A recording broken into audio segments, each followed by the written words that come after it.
To download the Unity engine, go to the Installs tab inside of Unity Hub.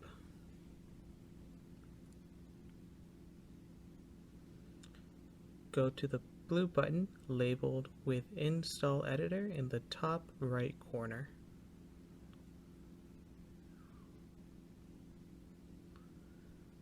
Find the recommended version of Unity. For this instance, it'll be 2021.3.4 F1. Click Install. Look through the different modules that Unity provides you with,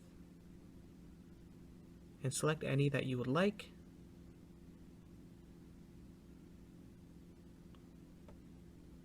Click Install.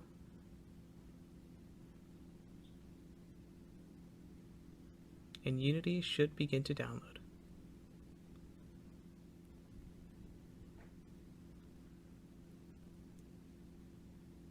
Once the installation is complete, it should say installation complete. Now you can exit out of the downloads menu, and your Unity engine should be inside the Installs tab.